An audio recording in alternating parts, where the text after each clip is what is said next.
Welcome to another edition of the Giants Huddle podcast, brought to you by Citizens, the official bank of the Giants. I am John Schmeelk, coming to you from the Hackensack Meridian Health Podcast Studio. Keep getting better. Very happy to be joined today by former NFL General Manager Ran Carthon. Ran, how are you, man? Hey, man, I'm doing well, man. I appreciate you having me on. And I got to bring this up first because you got the Maurice Carthon jerseys in the background. Uh, Obviously, once a Giant, always a Giant. Your dad played running back and fullback for the Giants under Bill Parcells. How much have you been peppered over the course of your life with Bill Parcells quotes, and do you ever get enough of them? Well, first of all, everything, like you said, once a Giant's always a Giant. And so between my dad and Carl Banks and Pepper Johnson, there are enough Giant stories to go around for a lifetime. And, actually, my dad, he coached with Parcells everywhere Parcells was except for the Miami Dolphins. And so, and I actually got to live some of those stories. I was on the Cowboys practice squad, unfortunately, with my dad as my position coach and Coach Parcells as the head coach. So I got to live, a lot of those quotes, a lot of those stories. But, man, it was an unbelievable experience. And I know the Giants organization is one my dad holds very near and dear to his heart. And Rand also was one of the candidates for general manager here for the Giants when the Giants hired Joe Shane. Anything that you take from your time being coached by Coach Parcells and stuff that you've taken from your dad and from all the things he told you about Coach Parcells that are tried and true that you still think really do apply to team building in the NFL today? Oh, 100%. And the first thing that really comes to my mind is, hearing Coach Parcells say, you'd rather be a year early than a year late.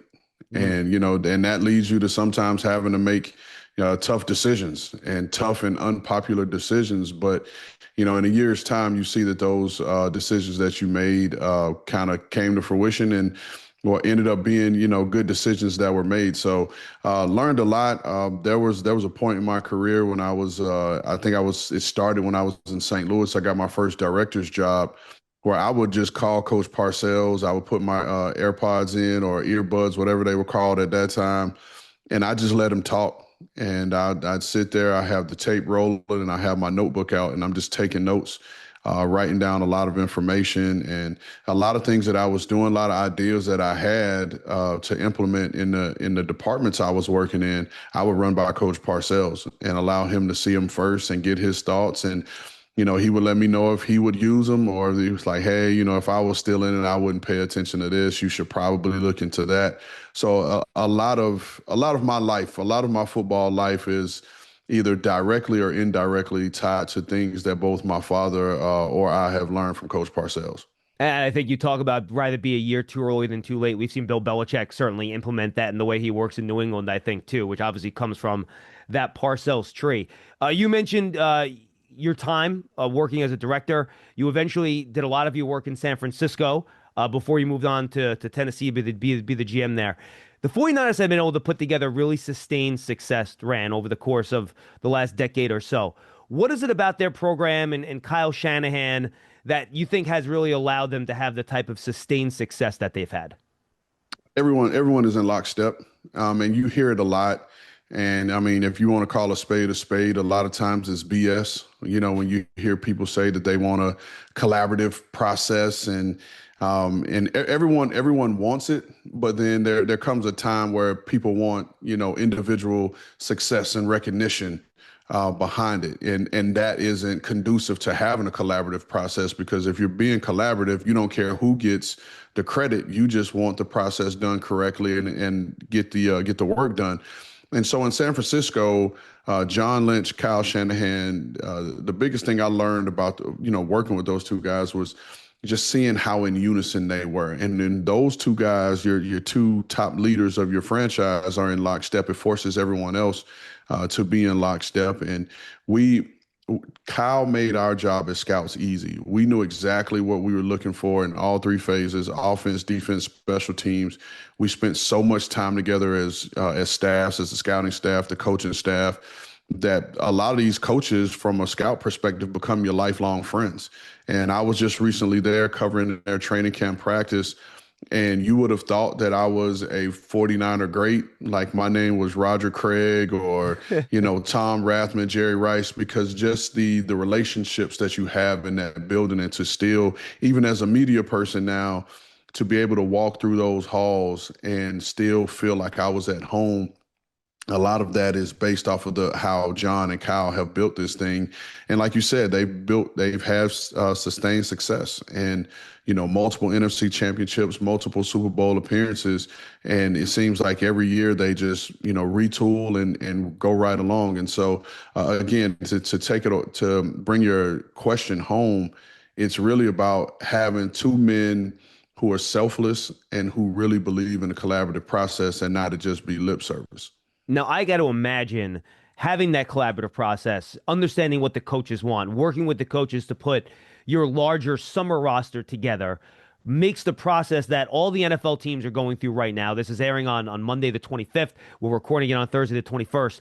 As teams try to pare down to their initial 53-man roster here, Rand, what's that process like as you work with the coaches, the front office staff, to put it together before the final cut deadline comes Tuesday at 4 o'clock?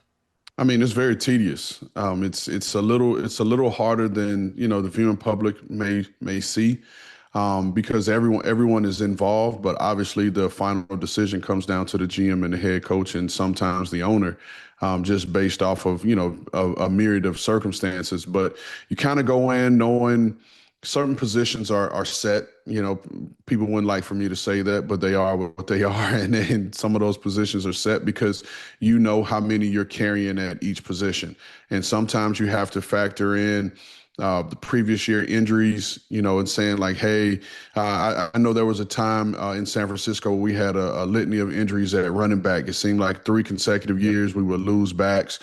And so one year we took the approach of carrying 2 guys extra on the practice squad, just because you say, hey, at some point we're going to lose a guy or two, and you rather have a guy in your system already running the things you want to run in the program already. But it's tough because you build relationships with these players as well.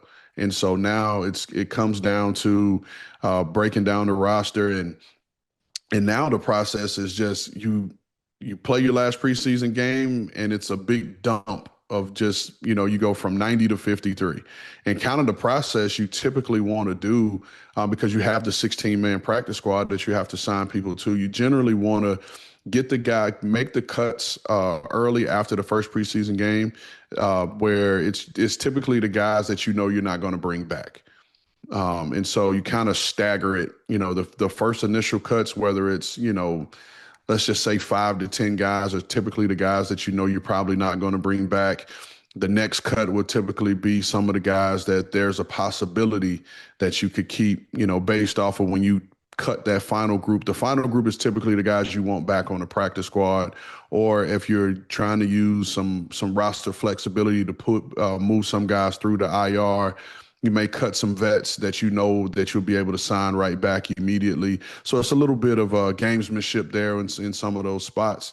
However, you want to be able to sign your practice squad back, and sometimes those are the hardest guys to get back. Right. Because once you waive these young guys and they pass through waivers, then you have to compete for them all over again. It's like the undrafted process. So you have to compete for them all over again. Tell them, hey, this is why we cut you, but this is the future we see for you. And honestly, man, you don't want a lot of those guys because these players are smart. They figure it out. They know when you're full of it. And they know when they're really sought after, and they know that you have a plan for them. So you'd like to be honest with them, during that process. But man, it's grueling. I tell you that it's grueling. It takes a lot out of you. You're drained, by the end of that process because you're sitting there. And again, the numbers to go from 90 to 53 is 37 guys, and you're really sitting there. You're telling 37 guys that they can no longer be a part of the program, on the active roster. After you've built these relationships with these guys, you've seen them bleed, you've seen them sweat, you've seen them cry, you've seen them grind for your organization to be a member of it. And then you have to sit there, and sometimes guys cry. You can see the hurt on a lot of guys' face, because you got to think about it. Some of these college kids, and especially in this NIL era, this is the first time they've ever been told no, or they were deemed not good enough. And so it's a shock. And so you live that, and then you mix in the agent part of it, because you like to have the conversation with every agent after their player is released. And so, sometimes, hey, my guy, we thought he had a chance. And so you have to live through all of these conversations. So by the end of the process, man, it's you're drained. You're drained physically and emotionally. You talk about the gamesmanship of it. I wonder if at times, Ran, is it always the best 53, or are you sometimes having to maybe, all right, well, we think this guy can get through to our practice squad, even though maybe he might be better immediately than this other player, but we don't think this young guy is going to get through waivers, right? So we're going to keep him on the 53, try to sneak this other guy to the practice squad. How much is playing that game part of putting the roster together? Because you want to keep maybe multiple guys, but depending on how the thoughts are around the league about them, one guy might be more likely to get through your practice squad, another guy might not. How do you kind of play that game as you put the roster together? Yeah, that's absolutely a part of it. That's the strategy of it, the gamesmanship, if you will. And it's like, okay, we know, particularly with this vet, right? You can because vets don't have to go through waiver till post trade deadline, and so like, hey, we're going to cut you. However, we're going to start you on the practice squad and we'll likely call you up for the first game. This is just us being able to, like you said, this allows you to get the best 53, right? And the best 53 doesn't always mean the best 53 on the active roster. It's the extension of the 16-man practice squad and how you can maneuver, those people around. And so these are conversations that you have, and with the understanding of like, hey, man, if we cut this young guy, like he played really well or he flashed enough that there are a team or two that's going to go after him. And because you're charting throughout the whole preseason team needs, team excesses, where guys are light, where guys are heavy to figure out where teams are. And then you go all the way back to April post draft and you keep a document saying, hey, player A was choosing between us and these two teams. These two teams still have a need at his position. They actually offered, more money, but he came here for the opportunity. So, like, okay, well, these two teams really love him. And so now, again, that becomes a part of the strategy. Like, well, we're going to have to keep this guy on the roster, maybe release him at a later point once the other team's rosters are set. However, it's easier to move on from this vet. We can put him on the practice squad because you're allowed to have 6 vets on the practice squad and then play the game that way and kind of move guys up and down as needed. Yeah, and I got to imagine trying to anticipate some of that stuff can be tough. Specifically, the Giants here. They have 4 quarterbacks, right? And I know they like all 4 of them. Tommy DeVito right now would be their 4th guy. We've had a debate here as to if they tried to get Tommy DeVito onto the practice squad. He's played a lot of football. Teams have seen him, and he's had some success in the league. The other argument to it is that teams are probably hesitant, Rand, to bring in a quarterback that's completely unfamiliar with their system, right? Because it takes a long time for a quarterback to learn an offense. So does it benefit another team to claim a Tommy DeVito to put on their 53 if he doesn't know their offense, right? So I wonder how you see that process happening if the Giants don't keep 4. They try to get Tommy onto their practice squad, for example. How much do you think other teams might go after him given the factors that I just brought up to you? No, it's very possible, and without knowing everyone's quarterback situation off the top of my head, there will be a team that have questions, whether it's at the backup or even at the number 3 spot. And if they were to claim Tommy and make him the 3, then you got time to bring him along. But again, we're talking about NFL quarterbacks, and a lot of these systems are very, very similar. I mean, look at the Mike Shanahan tree that's out there. How many teams are running that offense? There's a ton of carryover in terms of concepts. There's only so many, route combinations you can run, and the difference is the language. And once you're in and you can figure out, okay, well, we called it this, they're calling it this. And it's just like learning a new language. And these guys are smart. I was in San Francisco when we traded for Christian McCaffrey. We got Christian in the building on a Thursday, and he played Sunday. And the initial plan was for him not to play, but we're talking about a guy that was in the building till 11, 12 at night with his running back coach and was determined to play. And so these guys, they'll learn it. They'll learn enough. I mean, look at a couple years ago, Baker Mayfield. Yeah, that's right. He gets claimed by the Rams. He plays on Thursday without having really practiced with the team, but he played. I think he led them to a victory. These guys will figure it out. And the one thing I want to say, man, because we're so conditioned to believe, especially at the quarterback position, that you can only have X amount of guys, right? Like, I don't understand when that became a rule. Like we talk about the Cleveland situation and them having 45 quarterbacks right now, and a possibility of them keeping four. Like who says a team can't keep four quarterbacks? It's not the norm. However, who says that you can't keep four quarterbacks, especially if those four guys are part of the best 53? And sometimes maybe you go light at tight end with the understanding of, okay, we'll go light at tight end. We may carry two tight ends on the active, but you may have two tight ends on the practice squad that if you need a guy, you can call a guy up and one of the quarterbacks will clearly be, deactivated for the game. But if the four quarterbacks are a part of your best 53, why the hell not? Huddle up, get in here. If you're lined up here, you gotta go over the middle with it to score. Right. How do we make that happen? I don't know, but Citizens does. Make sense of your money with Citizens, official bank of Eli Manning. No, I think that's fair. Final question on the roster building. Once you have your initial 53, then you see all the guys that hit the waiver wire. What is that sprint like over 24 hours with you and your pro personnel department trying to figure out, all right, these waiver wire guys, is it worth bringing one of these guys in here? Are they better than some of the guys that we have on our 53? What is that process like for a general manager? I think the key word you said is initial. The initial 53-man roster, because it's never final. That part of the process in terms of the waiver claim, you anticipate for that, right? So you go in with 53 guys, and that is what it is. But the preseason process for the pro scouting department is you've already identified these guys. They're all 32 teams right now. Their pro departments are watching preseason tape. They're basically making their evaluations off of the first two games. They'll use a third game as needed for guys that may not have played a ton of snaps that'll get a ton of snaps in this third preseason game. And so you've already stacked and ranked the league as a whole as, hey, here are the guys that are claimable. Here are the guys that if they were free, I'd love to have them on a practice squad. And then these guys are worth a workout, a tryout, in the event we need someone. And so you have that stacked, you have that ranked.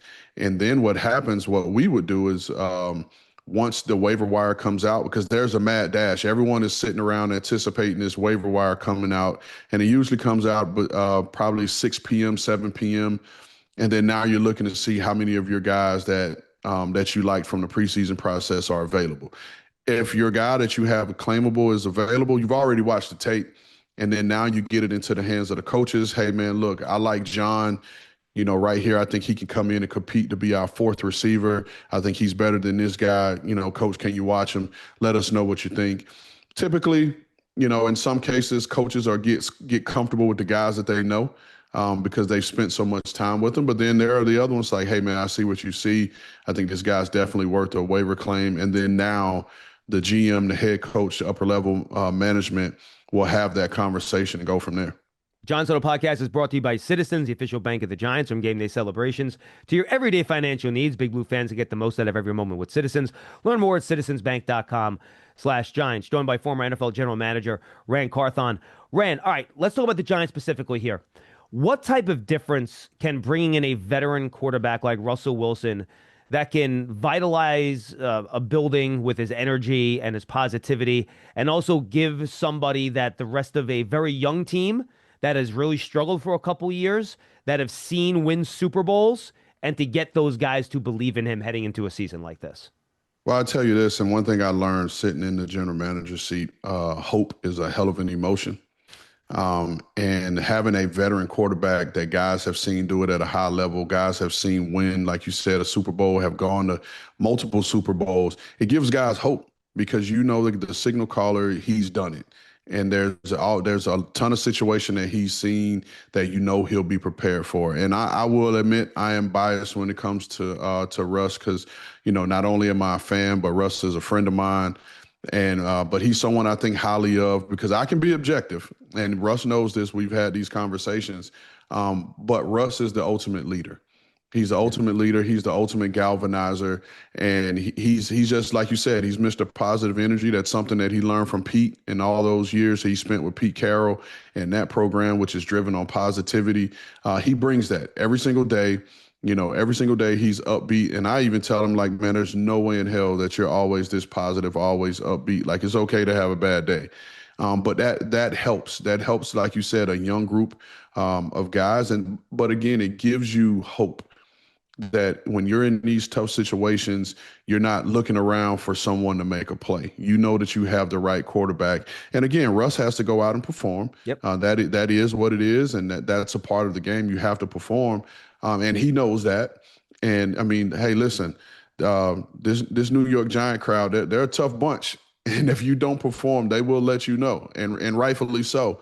But I think right now, especially in that quarterback room, I think one of the best moves that I saw from Joe Shane and Coach Dayball were that they made this move early to go sign a veteran quarterback. So as they were moving through the draft, it didn't pigeonhole them to have to go get someone. Now, they identified Jaxson Dart as a guy they want to work with, a guy they believe in, because they traded up to take him. And it looks like they made the right decision based off of how he's played in these 2 preseason games. But for right now, the immediacy of it, you have a veteran quarterback that you trust to put out there on the field, that you know can play winning football, and then you have your young guy that you're grooming to bring along. And so it doesn't force the young guy out there too early. And the big thing that I want to say that Russ brings that I don't think people talk about enough is the way this Giants team is constructed. Like, this defensive front can be potentially the best in the league, right? Under Shane Bowen and what he does defensively, because just Shane's scheme in and of itself presents problems for a lot of people. And now you add in these weapons that he has up front that can get after the quarterback, that can stop the run. Russ had championship defenses when he was in Seattle. And so Russ understands how to play complementary football. And I think that is a key component of playing the quarterback position, that you don't have to be the hero. You just have to play complementary football. And some days the defense is going to be hot. They're going to short the field for you, and you have shorter drives to make. And when it matters, you just have to punctuate and make plays for them. I just remember, again, being in the division. I was in that division for, damn near 12 years, if you will, between my time with the Rams and my time with the 49ers. And I could just always remember, man, the quarters 1 through 3, Russ would do his job, Russ would make plays, but in the fourth quarter, Russ was going to kill you with his legs when the opportunity presented itself. And then that defense, all the defense needed was a lead, and then they could pin their ears back and get after the quarterback and present problems for you. So I think that is an element that we don't talk about enough that Russ brings to the table, is his ability to play complementary football. Yeah, and I want to get to Shane Bowen in a second, because you were with him in Tennessee. Obviously, I want to have that conversation. You mentioned the other track now, right? So while you're trying to win with Russ, and I think it was smart for them to name Russ the starter early, they never wavered from that. Everyone knew that was the plan. Now they're developing Jaxson alongside of him. And you know how it works in New York. You mentioned it. The first time you have a bad half, let alone a game, people will be yelling, put in the rookie, put in the young guy, get him in there. And what does that process look like behind the scenes now, with Jaxson really not getting a lot of live snaps probably over the course of, practice? The one always gets most of the snaps. The coaches working with him behind the scenes, talking to the front office, understanding how he's developing, even if you're not seeing him in a lot of competitive situations on the field, and when he's going to be ready. What does that look like behind the scenes? Well, first thing I'll say, and we'll pull out a Coach Parcells quote here, is Coach Parcells said, "I reserve the right to change my mind." Right. So there you go. Coach Dayball can change his mind at any given point and play Jaxson Dart on whomever he wants at the quarterback position or at any position, right? Because he's the head coach. Here's the other thing with Jaxson Dart. No, he's not going to get a ton of live reps. However, he will get the majority reps on the scout team against the starting defense. You can't ask for any better opportunity to grow than playing against that defense on a day-to-day basis. And I'll give you this example. We had a rookie quarterback, Brock Purdy. And Brock Purdy took we had Trey Lance as a starter, Jimmy Garoppolo as a backup, Brock was the third. Brock took all of the practice squad reps. He wouldn't allow anybody else to take any other reps on the practice squad or with the practice squad guys. And I remember Fred Warner coming off the field one day, and he said, if that guy ever gets in a game, he's going to carve people up. And then obviously injuries happen. All of a sudden, Brock is thrusted into the game. I want to say it may have been the second quarter, may have been the first quarter against the Miami Dolphins, and ends up leading us to a victory. I think he threw the ball between 37, 38 times, but he was ready because he went against the starting defense every day and knows what it looks like, understood the speed of the game, knew that you couldn't sit back there, pat the ball all day. And so these will be really good reps for Jaxson Dart as he's working through, because yeah, you're running cards, you're running other team plays, but the really good coaches, they're going to say, hey, this is the play. You're looking at it on a card. However, this is basically our concept. So run our concept with this. So now not only is he getting those reps against his defense, but now he's seeing the play, he's computing it to what we do, as the Giants, what we do, and now he can go out and execute against a top flight defense. All right, you mentioned Shane Bowen. You had him in Tennessee. Giant fans have some questions about him, given how last year went. The Giants had a lot of trouble stopping the run.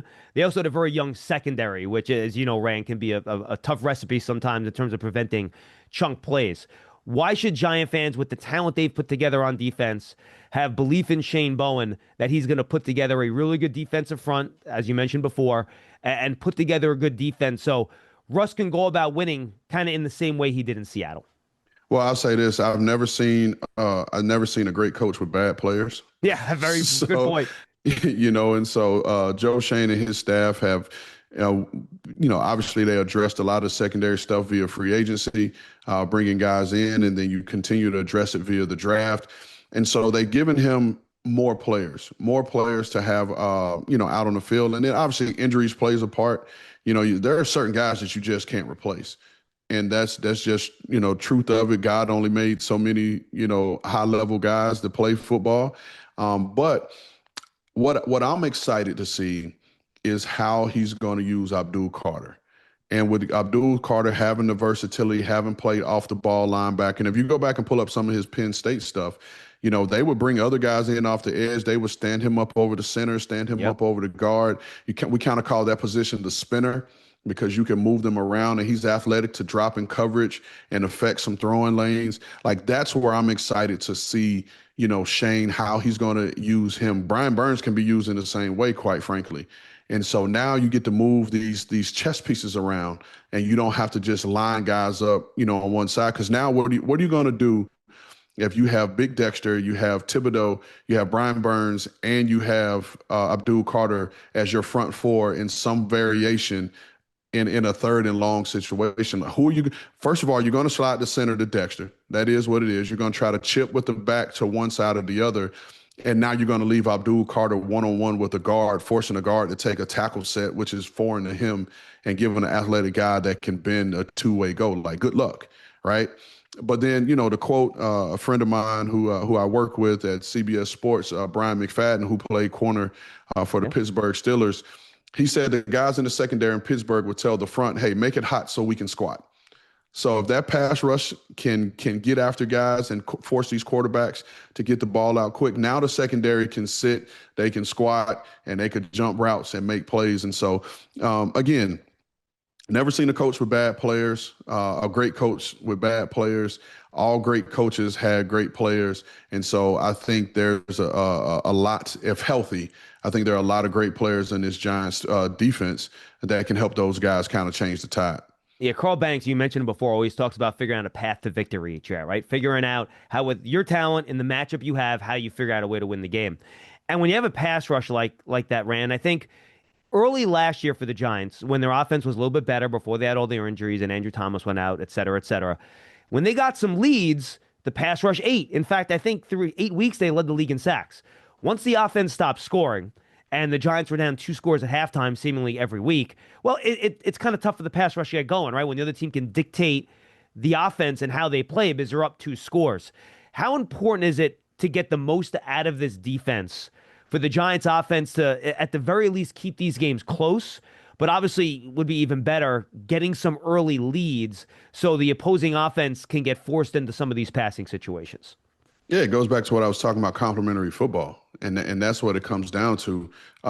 Great pass rush teams typically play with a lead. Right. That is what it is. When I played for the Colts, when we had those historic runs, we played with a lot of leads. And so we play with a lead. Now you got Robert Mathis and Dwight Freeney coming off the edge. And both of those guys, if you look at their careers, Dwight Freeney just went into the Hall of Fame, over 100 career sacks. And I want to say him and Robert Mathis are, right there together. I think maybe a sack and a half, it separates them in terms of all-time sacks. But those guys played with elite. So this Giants offense, if you want to see the best out of this Giants defense, is going to start with, like you said, this Giants offense being able to put points on the board and create somewhat of a lead. Because like you said, last year, if you're down 2 scores at halftime and teams are coming out of the break, you're typically going to run the ball more. Yep. And so those rushing numbers that you talked about, giving up a ton of yards on the ground, man, I mean, that is what it is. If teams are running the ball 30, 40 times, typically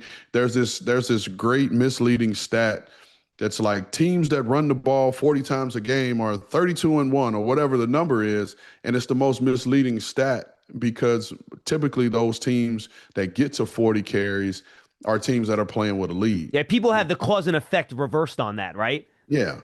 And so, and that was always one of our game plans, in San Francisco. It was like, hey, man, we want to end every game with 40 runs. If you want to know how to manage 2 minutes of crunch time football, I'm your man. But if you're wondering about a long-term financial plan, you should talk to Citizens. Hey, I can also talk lawn care. I'd like to learn about a mowing routine. Yes, I knew I could help. Make sense of your money with Citizens. All right, and final question on the Giants before we go around the league a little bit. Malik Nabers, monster rookie year. You know how Russ is connected with some of these wide receivers over the course of his career when he was in Seattle. In fact, I thought how he connected with George Pickens last year and in Pittsburgh, I think, was pretty telling. How big of a year can Malik Nabers have? And what did you think about him when you were scouting him in the draft process? Oh, I loved everything about Malik Nabers. I was at his pro day. It's oddly enough, I'm on the Giants pod. I sat there kind of hip to hip with Tim McDonald and Brandon Brown throughout the entire pro day, watching him. And just a guy that you knew was a dog, a real legitimate football player. And that year, I think we were at pick 7. I think the Chargers were 5, Giants were 6. And we had 3 guys. And you go into it with a clump of 3 guys. And our 3 guys in no particular order were Joe Alt, Malik Nabers, and J.C. Latham. And you were like, hey, if any variation of these 3 guys are there, we're happy. We're happy. And they went Alt, Nabers, and JC was there for us at 7. So it was a guy that I thought very highly of. Had he been there at 7, I don't think we probably would have defied the league rules and waited to turn the card in. We would have turned the card in early, to give have more weapons to throw to. But like you said, man, like he's going to have a big year. Russ likes to throw the deep ball. There's not very many guys that can throw the deep ball with the touch and accuracy that Russ does. And Malik should be very happy. He should be very happy, and he should know that he's going to get a lot of opportunities to kind of, grow even more than what he did as a rookie. Yeah, my understanding is that Russ has had a very positive impact on him, too, in terms of being a professional, learning how to do things the right way, which obviously Russ does in spades. All right, Ryan, real quickly, want to go around the league with you really fast. Thank you so much for the time. This has been really informative and frankly, terrific. The old stat that we parrot here all the time, the NFC East has not had a repeat champion, I think, since 2004, when Andy Reid was coaching the Eagles with Donovan McNabb, and you were still playing in the league. It's been that long. Can there be a team to unseat the Eagles in the NFC East this year, or will that streak finally be broken? Well, I'll tell you this, man. The NFC East is stacked. And I know people, the pundits will say that, expect the Giants to be in last place. I don't know if that's necessarily true because it's the NFC East. And in these type of rivalries that go back as far as they go back, anything can happen on any given Sunday. I do think, and this is just my personal opinion, Giants fans, don't kill me. Don't throw tomatoes at my dad whenever he's in town. But I do think from a roster standpoint, I think the Eagles have the best roster in the league from top to bottom. I agree. However, I think there's enough in the NFC East that it is a possibility because you do have to factor in coming off of a Super Bowl, having played such a long season. It was a very short offseason. It was a very short offseason that then rolled into OTAs and now training camp. How are they going to respond, as a team? Because their team is a little older and they have some young guys at key spots. But how are these older guys going to respond to a shortened, condensed offseason of rest? Because again, you play through February, now you're on a parade, and you get a little fat because you get a little full of yourself, and you go and guys are doing TV shows and going back to their hometowns and carrying the trophy everywhere. And then you have to because now you got to let your body heal. You got to give yourself a couple weeks to let your body heal, and then it's right back into training. And then, oh crap, here we are right back to OTAs. And so now you just want to see how they respond to just a short amount of time of being off. But yes, to answer your question, it's very, very possible that one of these teams can unseat the Eagles at the top. The NFC is not the AFC, right? The AFC, you have those mutant quarterbacks, whether it's Lamar Jackson or Joe Burrow or Patrick Mahomes, Josh Allen, throw Justin Herbert there if you want. The NFC is a little bit more wide open, right? I think we don't quite know what it's going to look like. The NFC North's very competitive. The NFC West is going to be very competitive, Rand. What team do you think maybe people are not talking enough about in terms of their roster construction, what their team looks like, that you think could challenge the Eagles and make a run to potentially represent the NFC in the Super Bowl? Well, I'll say this. I don't think the team I'm going to name, I won't necessarily say that they're going to challenge the Eagles to be, to win the NFC championship and go to the Super Bowl. Excuse me. But I don't think people are talking about the Chicago Bears enough.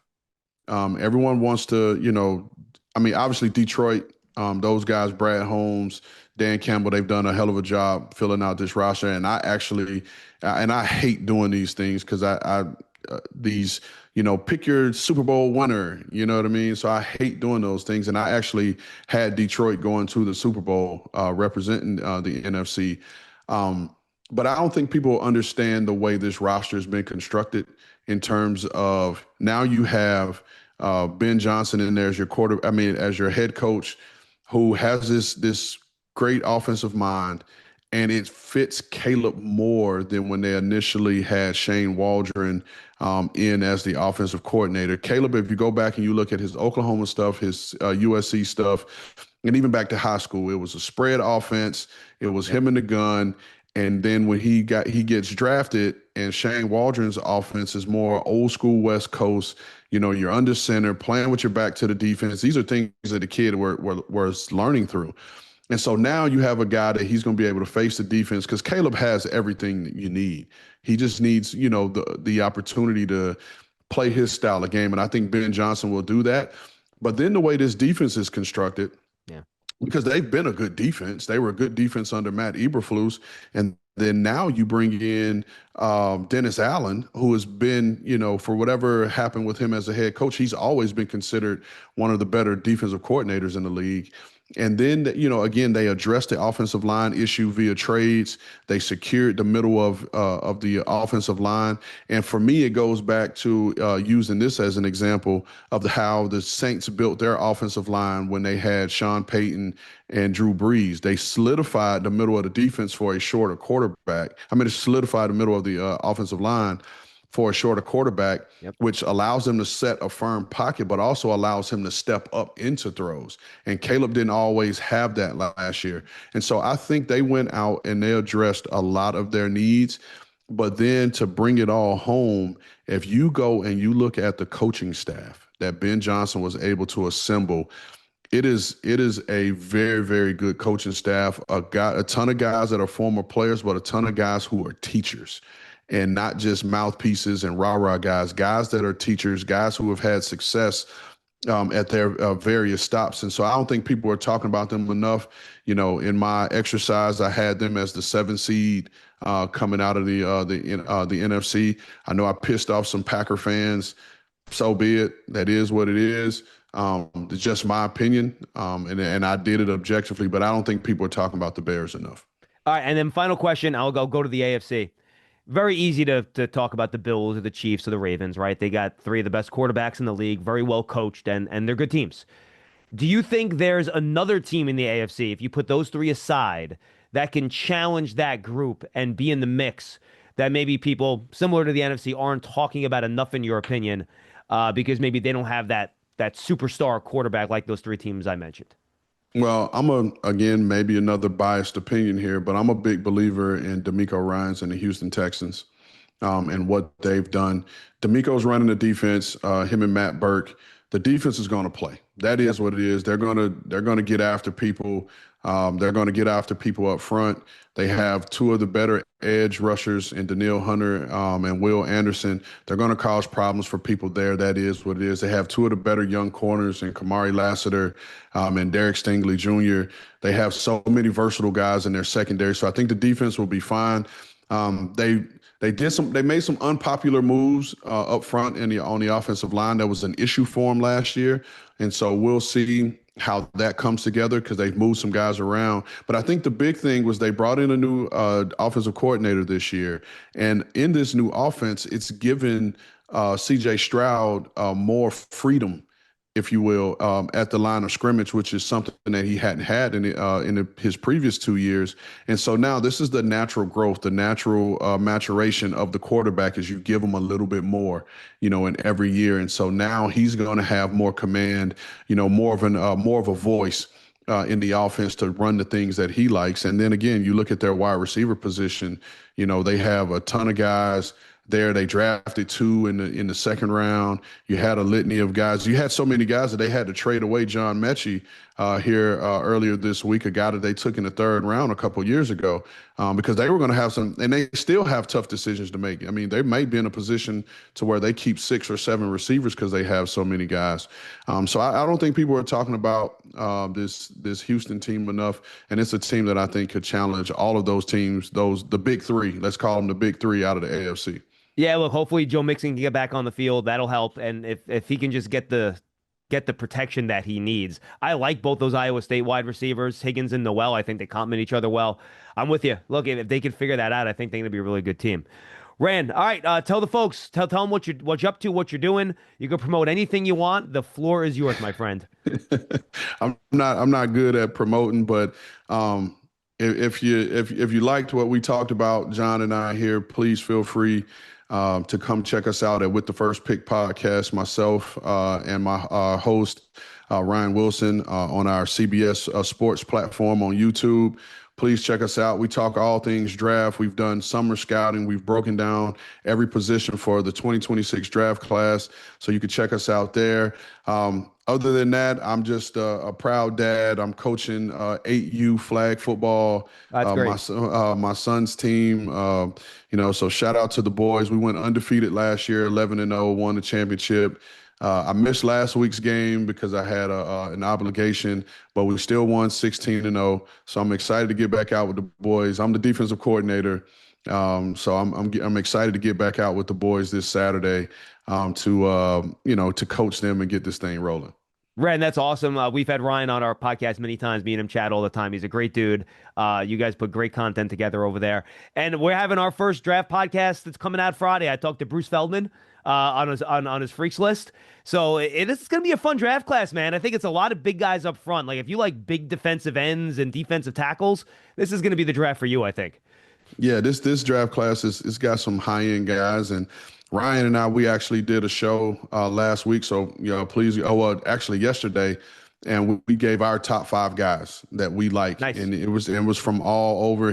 Ryan gives me a hard time. He says, I took the low hanging fruit. I was like, but the direction says my favorite. so I chose my favorite. But yeah, I'm excited about this draft class, and I'm looking forward to seeing, because there's always 5 to 6 guys that just quote unquote come out of nowhere that we didn't talk about this summer. So I'm excited to see how this whole thing takes shape. Yeah, me too, Rand. Thank you so much for the time. It was really a pleasure doing this. Why don't we talk some draft after we get some games under our belt later in the year, and we'll see how it goes. Let's do it. Giants fans, don't kill me. I still love you. Hey, he's got the Giant jerseys in the background. Once a Giant, always a Giant. Rand Carthon, former NFL general manager, right here on the Giants Huddle podcast, brought to you by Citizens Official Bank of the Giants. Thanks for joining us in our podcast studio, presented by Hackensack Meridian Health. Keep getting better. We will see you next time, everybody.